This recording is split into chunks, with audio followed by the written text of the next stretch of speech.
It took 5 seasons, but we finally turned the Tennessee Titans into Super Bowl champions.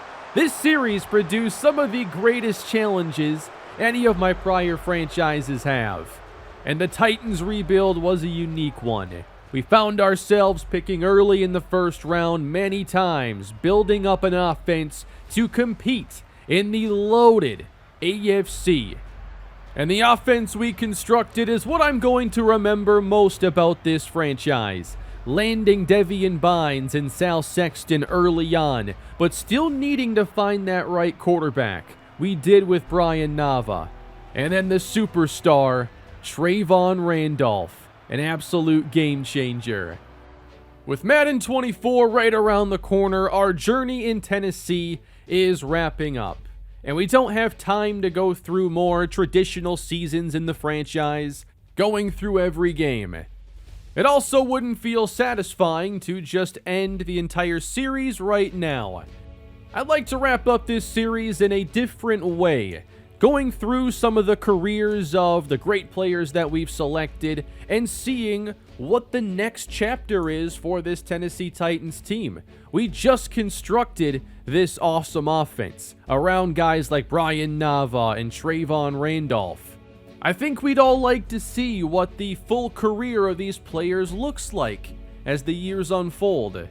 Now, today's episode is not going to cover a lot of ground because I wanted to focus primarily on the title defense for Tennessee and going through year 6. If you like this video, let me know. I'd be interested in making more that cover multiple years, especially the further along that we get. Given this was the year right after we wrapped up year 5, I felt like we wanted to take a little more time through this next calendar year. And if you enjoy this video, please leave a like, leave your feedback below. Ultimately, I'm really going to miss the stars that we drafted and developed in this series, and a lot of the role players as well have been some of my favorites. Guys like Rashad Polite and Tim Cannon.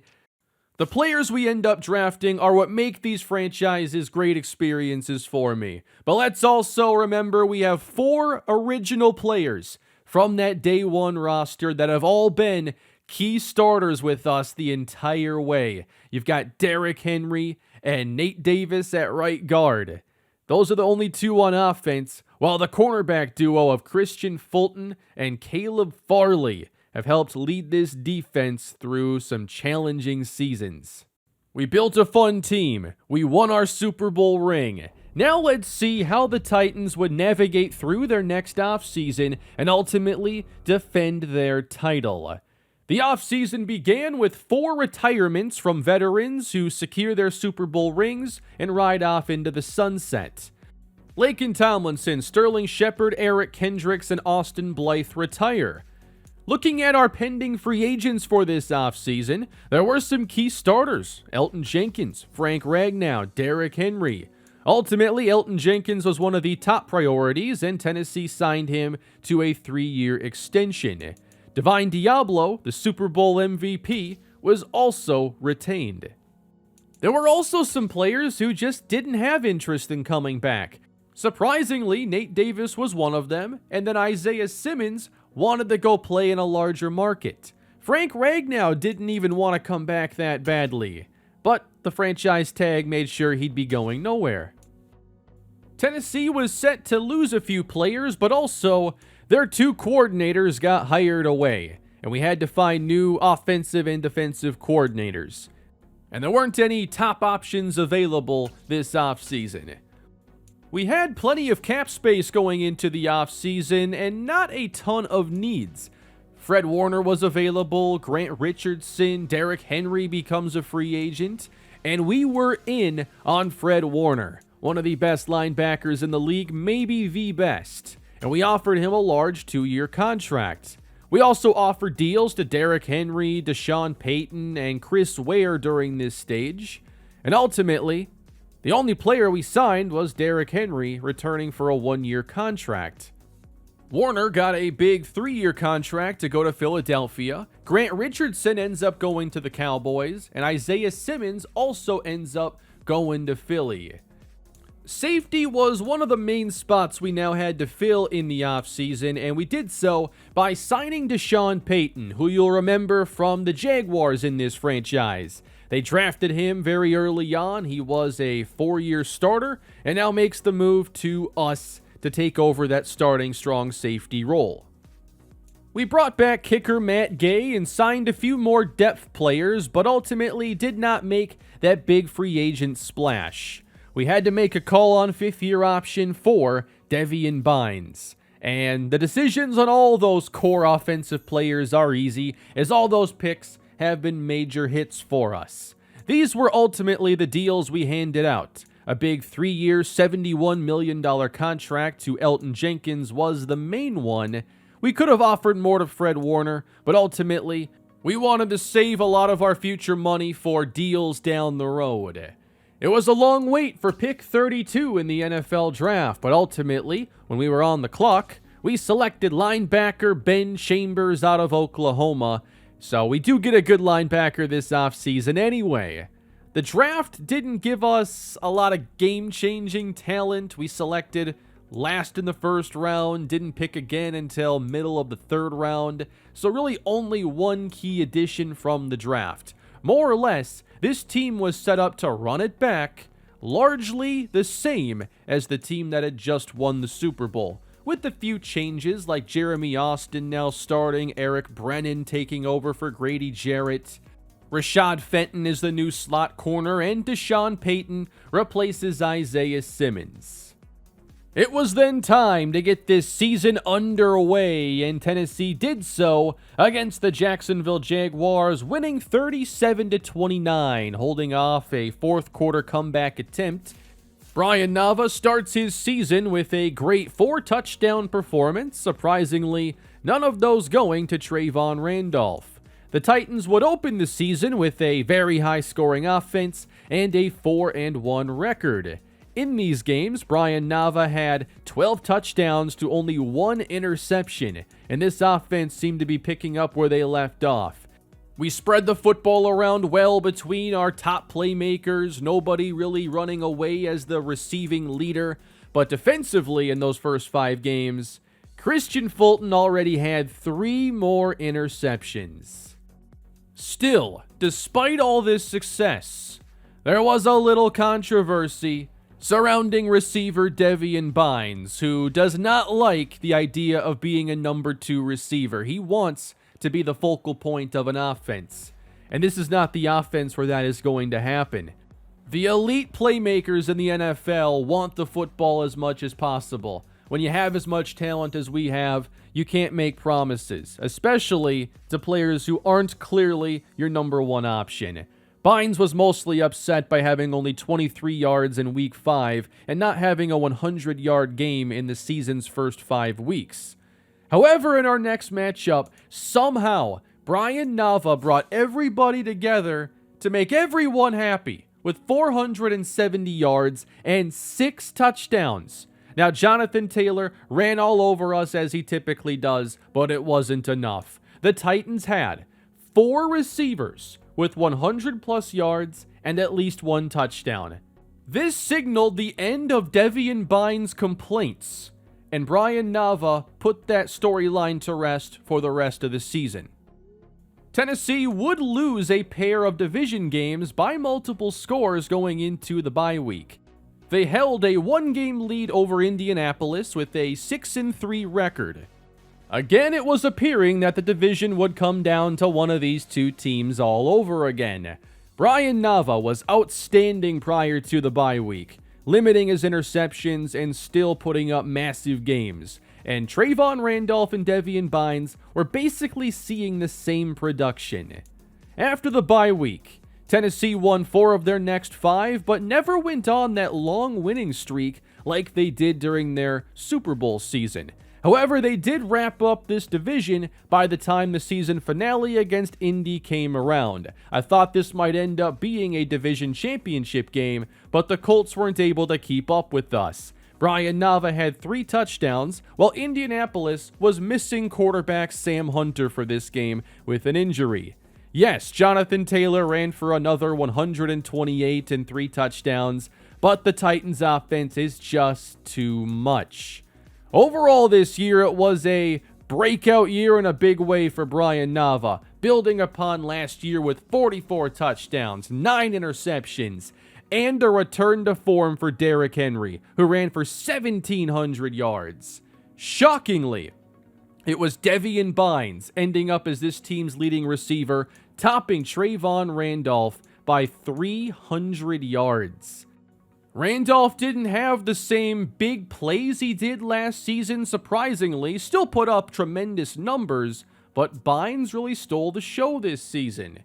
Defensively, we didn't rank as well as we have in years past. We did lose a little bit of talent, but I thought we'd be better than where we ended up. Deshaun Payton did lead us in interceptions, and Christian Fulton didn't have any after week 5. Brian Nava finished number 5 in touchdown passes this year, and finally, a Titans quarterback was nowhere near the interception leader. That title now belongs to Texans' number 1 pick, Kurt Barber, as they finally took a new quarterback. Jonathan Taylor wins the rushing title, while Derrick Henry came in 5th this season, and Amari Cooper was the NFL's leading receiver. Chris Godwin had 22 touchdowns. I'm not sure how Brian Nava didn't get more MVP consideration, but Josh Holcomb, who led the 16-1 Steelers this year, is the new league MVP. Jonathan Taylor is the Offensive Player of the Year, and nobody for Tennessee took home any hardware this season. But it was a tremendous 12-5 division championship season, putting Tennessee as the 3 seed in the AFC. The Steelers at 16-1 get the first round bye, which means Tennessee played a wild card matchup against the Kansas City Chiefs, who had a shockingly bad season last year, but they were never going to stay bad for long with Patrick Mahomes as their quarterback.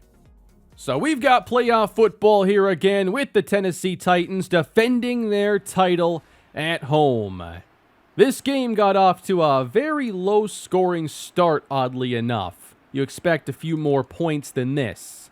Ultimately, the offense would start to get going a bit more as we approached halftime and into the second half, where the Chiefs have a 17-10 lead. We jump into this Tennessee drive in the fourth quarter at the Chiefs' 23. Nava throws it up into the end zone for Trayvon Randolph.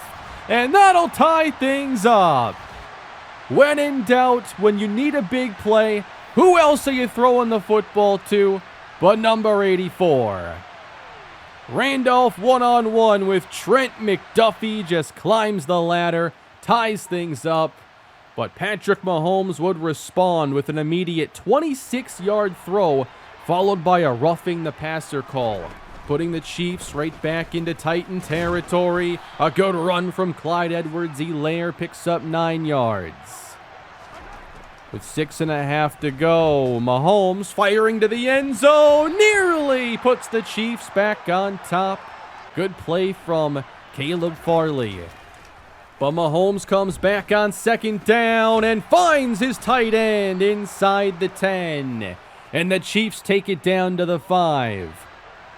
Here in the pistol, they bring a man in motion and get the touchdown with Pat Capobianco, who's become one of the star receivers in this Chiefs offense.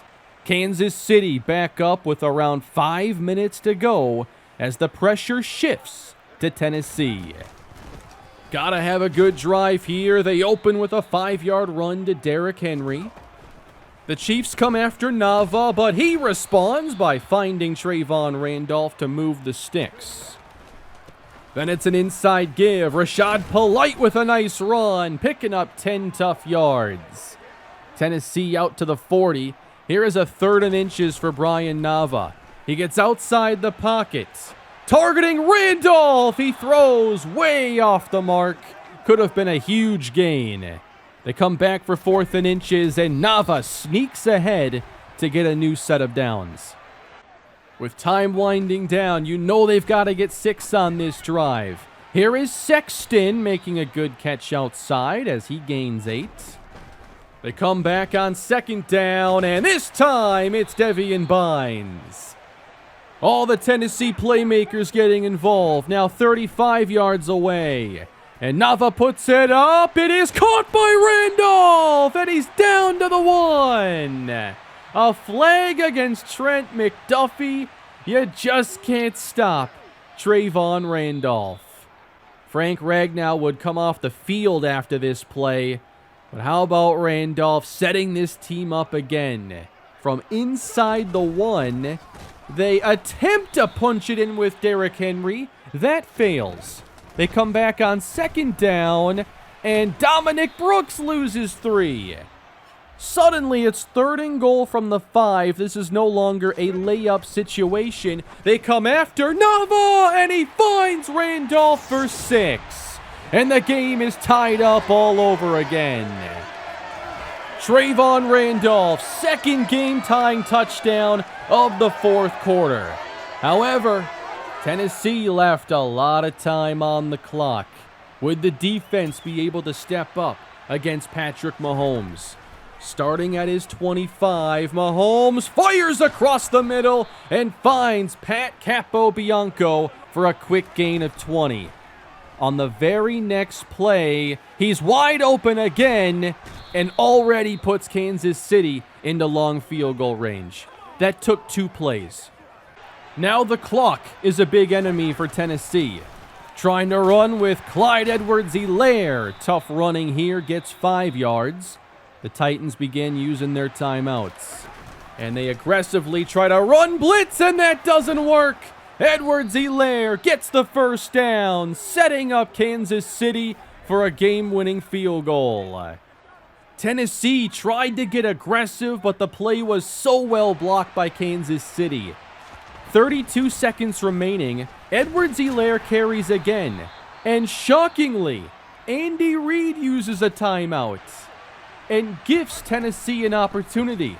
Edwards-Helaire is then stopped on the very next play, securing at least a small amount of time for the Tennessee offense. The Chiefs bring out Harrison Butker. He drills a chip shot field goal.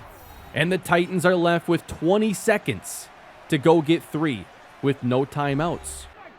You've got to get a big play of some sort. You've got to try to get to the sideline if you can.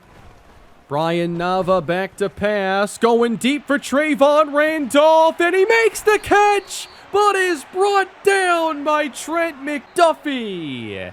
Tennessee cannot stop the clock, and the Chiefs pull off the victory in the wild card round. In his playoff return, Patrick Mahomes dethrones the defending champions. And that is where Tennessee's title defense ends. They gave Patrick Mahomes too much time. It was an all-world effort by Trayvon Randolph in the 4th quarter, but he cannot will Tennessee to the next round. This marked the end of Season 6 for the Titans. Ultimately, it would be the Raiders and Panthers meeting up in the Super Bowl, as the Chiefs were knocked out in the 2nd round by the number 1 seed Steelers, who lost by 10 to the Raiders in the AFC Championship. And the champions for year 6 are the Carolina Panthers behind their Super Bowl MVP, Christian McCaffrey. The Panthers have been a really good team in this series for a long time, and they've built around McCaffrey, Brian Burns, Ike Ekwonu, DJ Moore, and they found a good quarterback in Eric Baker to make sure they could build a winner before having to move on from DJ Moore and CMC. As we preview what's next for Tennessee, there were no retirements after this year, including Derrick Henry, who's not done after his 1,700-yard season. The Titans have some big decisions to make with pending free agents like Terrell Riddick and Sal Sexton, some of the biggest stars drafted in this series. Thankfully, both are interested in coming back. Year 6 didn't end the way we would have hoped for Tennessee, especially with such an abrupt playoff exit. But what else could the future hold for this team? Would you like to see more videos like this, perhaps covering more seasons at a time, to see if they can get back to the Super Bowl and to see ultimately where the careers of these stars end up. For the purposes of these off seasons, I'm not controlling as much as I typically would. I am handling a lot of the pending free agents now to decide if certain players are going to stay around, but I'm not really doing anything for the draft. I did make the first round pick, but I'm going very hands off, just trying to have more control over the players that we've drafted, but then just going quickly through off season and then the regular season until the playoffs come around. If you like this formula, let me know, and I can get some more of these up in this series for a little more satisfying conclusion. I hope you enjoyed the video. Please leave a like if you did, subscribe to the channel, and leave all your feedback down below. I am looking forward to reading it. Have a great day, everybody.